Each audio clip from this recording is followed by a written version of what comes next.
Okay, Chapter 6, Financing, General Concepts. We're on page 100.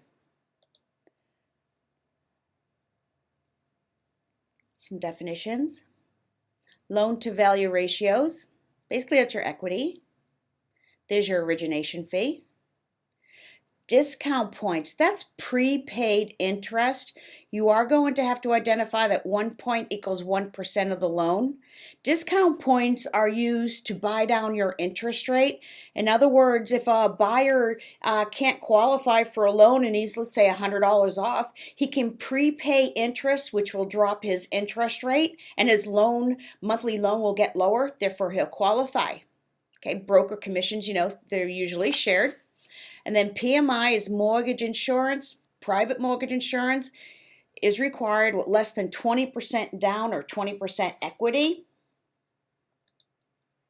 Loans, here's your loans. Okay, and this is also on page 100. You have straight, they also call it term, fully amortized, partially amortized, negative, reverse mortgage, home equity line of credit, and your subprime loan. Okay, let's start with straight. This is your interest only. If you're paying interest only, what do you think your last payment's going to be? It's going to be for the full balance. So you have a balloon payment on a straight. I always remember it's a straight because the question will say interest only. And I always go, oh, look, there's 2 T's in interest. There's 2 T's in the answer. Interest only, straight. Watch out though, sometimes they call it term that has a balloon payment. Here's your amortized, fully amortized. It's a direct reduction loan. It's going to give you a fixed payment every month. So let's say every month you're paying $1,000 a month.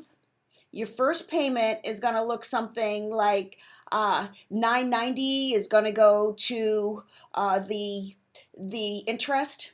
And then the other amount is going to go to the payment.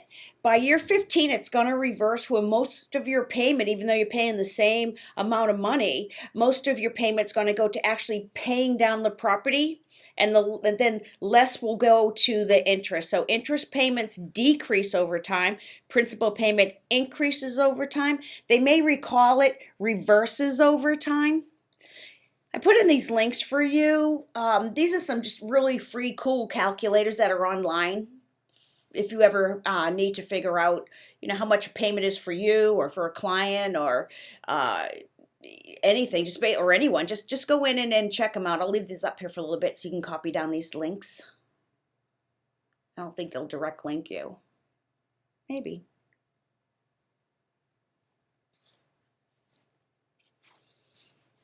Okay, also on page 101, it shows an example of a fully amortized loan. If you see, like, says period 1, 2, 3, 4, 5, and see how the interest is $583, principal is $191. See how much is going to interest, and then it gets lower and lower and lower. Okay, and the principal gets higher and higher and higher. Okay, here's your partially amortized loan. This also has a balloon payment. This is going to be a partial payment loan. And again, this question is going to give it away because they're going to say, which loan has a partial payment? Partial, partial. Your answer's right there. Sometimes the answer is exactly in the question. And again, this is going to be another balloon payment. A negative loan. Negative loans, scary loans. Those loans are the easiest and fastest way to go underwater. It's a loan in which you're not even paying the interest on the loan. So what do you think happens to the interest that you're not paying? If you said it or thought it gets added to what you owe, you're right. It's the quickest way to go underwater. I remember when I got a phone call from our loan broker, and he told us that first-time buyers could get negative loans on stated income. And stated income just means showing money in the bank. And I remember looking at my husband. I said, oh, we're closing shop. the market is going to tank. And that's exactly what happened, because what was happening was if people couldn't afford a fully amortized loan, they dropped it down to partially amortized loan, and then they would do the interest only loan, and then a negative loan where the payment, where it should be, the payment should be like $3,500 all the way down to $800. So they're buying these exorbitant $500,000 homes, and they obviously truly people could not afford it. So they went underwater really fast. And then when their payments started jumping, it was over. It was pretty obvious what was going to happen back in 2006, 2007. Okay, here's your reverse mortgage. This is on page 102. Okay, they call it tax-free income, or maybe they might call it equity conversion mortgage. This is when you're basically tapping the equity that's in your property. You have to be 62 years of older to get it. Conventional mortgage. A conventional mortgage is not insured by the government. And it's also could be sold in the secondary mortgage market, what we'll get into afterwards in a little bit. But a conventional mortgage is privately insured, whereas an FHA or a VA mortgage, those would be insured by the government. So this would be conventional, would be privately insured, and then FHA and VA would be government, either insured or guaranteed. An adjustable rate mortgage. That means your payment most likely is going to go up. That's going to be based on an economic index. Here's your home equity line of credit. I think of it as like a credit card on your house. It's a line of credit, a loan based on the equity in your property. You may have heard people back in 2006 using their houses as credit card. It's another thing that probably shouldn't have happened. Subprime loans. These are loans that you get in less than good credit rating. There's a higher interest charge because it's a riskier loan. Okay, again, this is on page 103. That's going to be a riskier loan. You have seller owner financing. They're going to call that a purchase money mortgage. And that you can always remember this is seller financing because the seller's giving the buyer the purchase money. That's how I remembered it. Seller gives the buyer the purchase money. It's purchase money mortgage. It's usually used when a buyer cannot secure bank financing. Contract deed. They might call it a land contract deed, or land installment. This is when the seller also finances the buyer, but during the transaction until it's paid in full, the seller is going to hold the legal title to the property. The buyer is always said to hold equitable title because they have some type of interest in it. It's like a future interest in the property. The buyer also has the possession of the property, but he doesn't own it still until you get that final payment is made. Deed of trust. Legal title is transferred to a third party, the trustee. The trustee holds it as security for the loan. And again, the borrower is going to hold equitable title. Okay, this one here is on page 104. And I have a diagram how that works on that page. Okay, most of the time you'll see a deed in trust or a trust deed is during seller financing or purchase money mortgage. On the exam they might say, why would a seller doing a purchase money mortgage decide to do a deed of trust or a trust deed instead of a regular transaction deed? And your answer is going to be because it's easier to foreclose. Okay, it's going to be easier if you look on page 104. It's going to be easier to get that deed back from that trustee than it is from the buyer. When the buyer pays off that deed, he gets a reconveyance deed that's granted to him from the trustee. If they ask you what the trustee can do, your answer is going to be anything it says he can do in the trust deed. The Fed regulates the money market. The U.S. Treasury is the nation's fiscal manager. Okay, let's turn to page 105. You have the primary mortgage market. This is where your mortgages are originated. This is you walking down to your bank and getting a mortgage. Okay, and again, it's regulated by the Federal Reserve System. Here's your secondary mortgage market. Your secondary mortgage market, it's loans being bought and sold after the origination. It's basically banks buying loans from each other. You might get a question that will ask you, on the secondary mortgage market, when one bank is buying a loan from another bank, what has to happen? Your answer is going to be a formal appraisal. Because just like when you're buying the property, you have an appraisal, then when the banks are buying and selling from each other, they also do appraisals. Okay. Mortgage brokers. Let's talk about mortgage brokers versus mortgage bankers on page 106.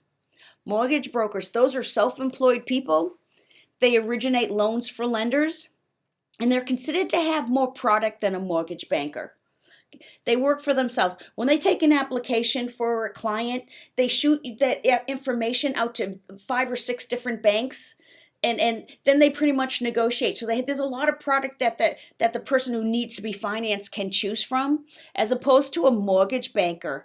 A mortgage banker works for a bank. That's an employee, and they loan the banks money, and they're considered to be limited in their bank's products. Because think about it, when you walk in a bank, you might see a little stand-up advertisement that will say, here, come get a loan, and you can get 15% at this interest rate fixed, and here's a 30-year fixed, and here's a 30-year variable, and then maybe they'll have like 1 or 2 more, and they'll say, pick one. Okay, so they don't have a whole lot of product. Here's your major warehousing agencies on page 107. And I put them side by side, so they're really, really easy to understand.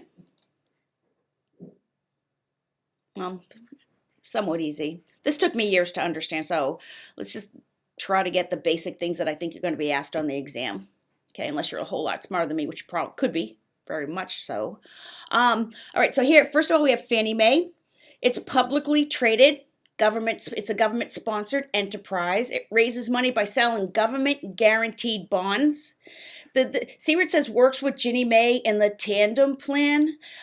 Ginnie Mae and Fannie Mae work together. You're going to get a question. They're going to say, what 2 entities work on the tandem plan? And I always remembered it's the girls. Okay, Ginnie and Fannie. Okay, so the tandem plan is going to be the 2 girls, Fannie and Ginnie. The purpose is to expand the secondary mortgage market. It secures mortgages into mortgage-backed security, and it allows lenders to reinvest their assets. And then if you look on page 107, it's right next to that. Here's the other girl, is Ginnie. This is a federal agency. Okay, so Ginnie is going to work with Fannie.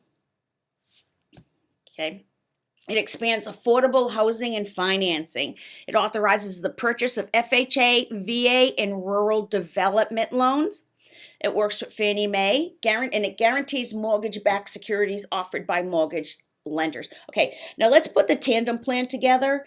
Fannie Mae and Ginnie Mae are working with FHA, VA, and rural development loans. So this is FHA is insured by the government, VA is guaranteed, and rural development again is insured. So these are all your government secured, either insured or guaranteed loans right here. Whereas the guy, Freddie, he's dealing in the conventional market. He's dealing in the private insured mortgages. Okay, so this would be outside the scope of the government, although it is a government-sponsored enterprise, and they call it the brother to Fannie Mae, because Fannie Mae does the same thing for the government loans. Okay, so it's created a conventional mortgage on the secondary mortgage market, sells mortgage-backed securities, and it increases supply of the money for mortgages. Okay, let's talk about VA loans and FHA loans on page 108. Okay, VA loans are guaranteed. Okay, the bank will lend up to the appraisal. FHA loans are insured. The down payment can be as low as 3.5%. Okay, VA loans, this is important. VA loans guaranteed, FHA loans insured. This bank here will lend up to the appraisal. Over here, your down payment can go as low as 3.5%. They may ask you, where do you go to get a VA loan or an FHA loan? If you get that question, your answer is going to be to a qualified lender. VA does not lend money. FHA does not lend money. What it does is VA guarantees the bank is going to get the money. Whoever loans that VA loan, their VA loans guarantee, or the VA guarantees that bank. And same with FHA. FHA loans are insured. And so FHA, what they're doing is they're insuring the bank is going to get their money. So they're not lending the money. Okay, this one here, VA, they're guaranteeing the bank will get their money back, and FHA is ensuring the bank will get their money back. Here's your qualifications for a VA loan.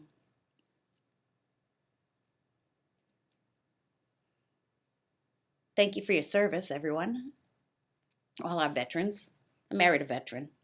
My mom and dad are veterans. So thanks.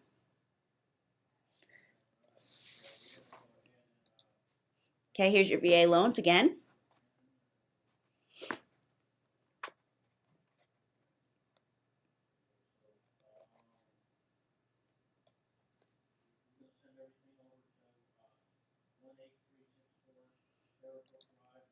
All right, let's talk about FHA loan limits on page 109. Your maximum amount, they're going to say, what's the max? They'll say something like FHA will loan up to, and then they'll give you the maximum depending on your geographic area, up to what amount. Your answer is going to be 729, 750. Loan limits, that's what the FHA will loan up to. And if you look at page 109, I put loan limits for Mississippi up there. That is not on the exam, but I want to show you how it works. Okay, so basically on a single house in Mississippi, FHA will loan up to 271, and then see the duplex is 347, triplex. Okay, so that's when they're talking about loan limits, it's based on where you live in the United States or in a geographic area. Farm service agency loans and rural development loans. These questions are going to be really easy for you to answer. Because when it's a farm service agency loan, they're going to say a farmer was unable to secure financing. So they're going to tell you the guy's a farmer or it's a farming family. That's going to be your answer. If you get the question on rural development loans, it's going to say a low-income family living in a rural community couldn't get a loan. What type loan would they get? This would be your rural development loan. Farm service agency loan, but they're going to give it away in the question. They're going to say a farmer or a farm family or a rural community that a home lives in. Here's your home affordability refinance program, HARP. So when you have little or no equity and you must be current on your payments to qualify. Okay, a promissory note to pay a debt. A promissory note is not evidence of title. Okay, you might want to write that in your book on page 109. It is not evidence of title.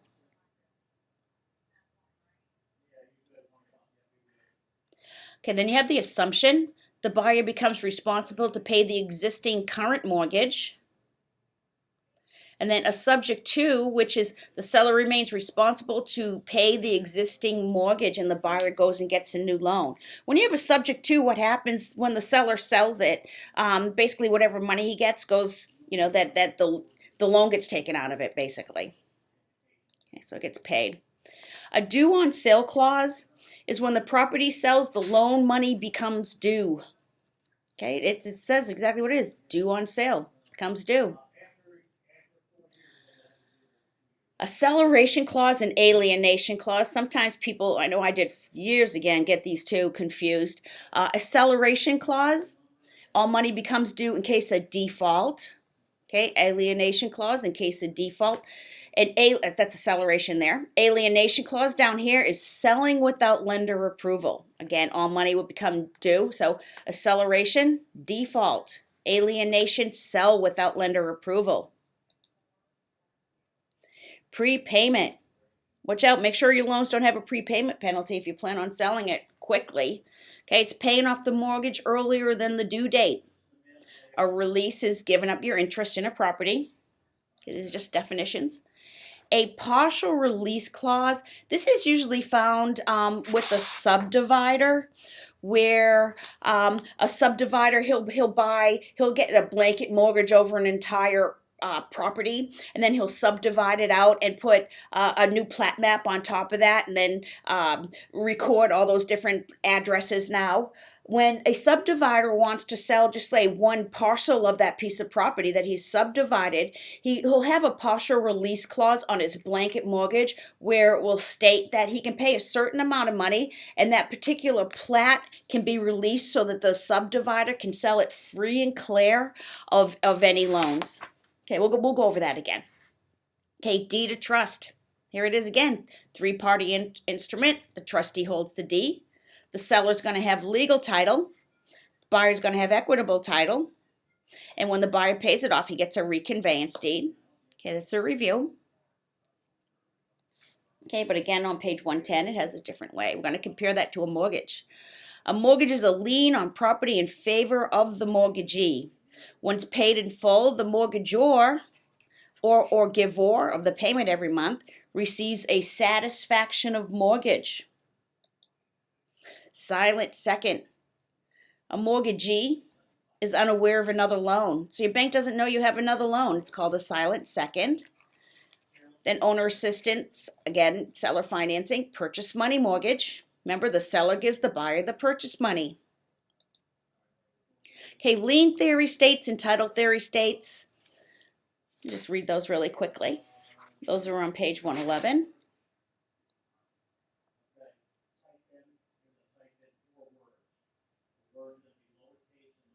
Okay, then on page 112, it gives you a map.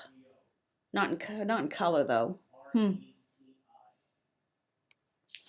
Okay, Regulation Z. Let's turn to page 113. Okay, Truth in Lending. TILA is Truth in Lending Act. Okay, it deals with loans, advertising, annual percentage rate, trigger terms, and a 3-day right of rescission. Okay, let's break that down. Okay, here's your trigger terms. Down payment, amount of loan or cash price, APR, number of payments, amounts, and due days of payments. Why they call them trigger terms is this would be dealing right now with advertising, whether it's a print advertising or it's TV advertising or radio advertising, it doesn't matter. If there's an advertisement that just has a down payment, what it does is this down payment would set off a trigger and an audit of that commercial will happen. And if it has one of these trigger terms in it, all of these trigger terms have to be in it. The most important information with trigger terms and Regulation Z is right here, your annual percentage rate. But you just can't say, oh, for 20 payments, or you just can't say the amount of the loan is and that's it, or what your payment monthly is without including everything. I always think of Regulation Z as having to have a magnifying glass to read all your trigger terms in Regulation Z. Because you ever see a car commercial, will say for $800 a month you could drive this car, and then at the end of the commercial it'll be all this fine print that just goes really fast up the page. That's all your Regulation Z. That's making sure that all your trigger terms are in there because they gave you a payment. Real Estate Settlement Procedures Act, RESPA. In the question, if you say RESPA, chances are your answer is going to say settlement in it. Try to match settlement with RESPA because most of the time one's going to be in the question, the other one's going to be in the answer. Okay, this has to do with the closing settlement. Okay, disclosure of costs, good faith estimate, closing statement. It's the credits and debits of the buyer and seller. They did change some stuff on October 1st, 2015. Now they took Regulation Z and RESPA and they kind of put them together. Now it's called an Integrated Mortgage Disclosure. You're not going to need to know that date. Equal Credit Opportunity Act. Here are your protected classes in finance. Race, color, religion, national origin, sex, marriage status, age, public assistance. Okay. Married status and females, where it says sex, you're females. I've had some students in my class, some women, some older women, who have told me that the first time they went to get a loan, they were single, and the bank required them to bring in a pregnancy test to prove that they weren't pregnant before the bank would give them the loan. Okay, so that obviously had to be fixed. And then age, you can't discriminate on age. And then one of the last deals I did in California, we got a 93-year-old guy a 30-year loan because age is protected. He qualified. Okay, basically, I thought they were pretty smart that he was going to leave the property to his son who couldn't qualify for a loan. So, bank was forced into giving the 93-year-old the loan he wanted because he qualified for it. And don't forget, public assistance is protected. If you're applying for a loan or a rental, this is considered, and so isn't it alimony, child support, all of that is considered as income. Fraud in lending practices is investigated by the FBI. And somebody found guilty can spend up to 30 years in prison, and the fine is $1 million. Predatory lending practices. Unfortunately, poor people get targeted the most with those schemes. Usury lending laws. If you're looking at page 116 and 117. There's a fraud scheme that I've talked about, or we printed up there, about a Missouri woman that we got off an FBI website. That's really kind of interesting. But what they're going to talk about on the exam is usury laws. They're going to say, who do usury laws protect? And your answer is going to be, it protects the consumer, or it might say it protects the borrower. Balloon payment definition. It's a large and final payment agreed upon at a predetermined date. So you'd see those on loans where you're not paying the entire interest and loan. A subordination agreement on page 117. That's an agreement between banks. It's when the first lien holder agrees to take a second position in favor of another lien holder. So basically they're changing directions. Okay, one's going to be more important than the other, and they're just deciding to change positions. The term hypothecation, it's having a loan on something without giving up possession of it. So it'd be like a car loan. You can have a loan on your car, but you don't have to keep it at whoever has the loan, and it's like a mortgage. You don't have to give up your house. Okay, it's hypothecation. So your mortgage is a hypothecated loan. Your car loan's a hypothecated loan. Underwater mortgage, a mortgage in which the loan amount is more than what the property is worth. Okay. Alienation clause, again, sell without lender approval. Acceleration clause, it's your loan default. Okay, here's a nice review right there. Again, you're going to see them on page 118 and broken down again on page 118. Okay, remember, there's only 260 things you need to know to pass this exam, and you're going to notice in this book and in these PowerPoints and in the class if you choose to attend, it's the same stuff we're going to be talking about over and over again. Okay, so you're going to see a lot of this stuff over and over, which is good because there's only 260 things you need to know. Leverage, it's borrowed money used to get into an investment a person otherwise could not afford. Here's your blanket mortgage or package mortgage. We already kind of talked about a blanket mortgage. A blanket mortgage is when a subdivider is going to get a mortgage, and basically he's going to put that mortgage on a large piece of property where he's going to subdivide up. And then when he subdivides it up, he has to obviously record the new plat map with all the new addresses on it. And then if he wants to sell one of those properties free and clear, what he has to do is get a partial release clause with the bank, paid the amount that he's supposed to do, and then the bank will release that particular parcel of land so that he can sell that free and clear. They're going to try to confuse you on the exam between a blanket mortgage and a package mortgage. Be careful. Okay, the blanket mortgage is your subdivider. A package mortgage is real property and personal property in one loan. Okay, so there's your differences. Okay, you can do it. Okay. Okay, this is how a blanket mortgage works. A blanket mortgage would be a mortgage that a developer or a subdivider would get on a large piece of land that they plan on subdividing. So they would get a loan on this large piece of land here. Okay, the whole thing. And obviously they'll have a legal description on it. What he does is the developer is going to go out and he's going to subdivide these properties. Okay, then he has to do a plat map and give each one of them a distinct address.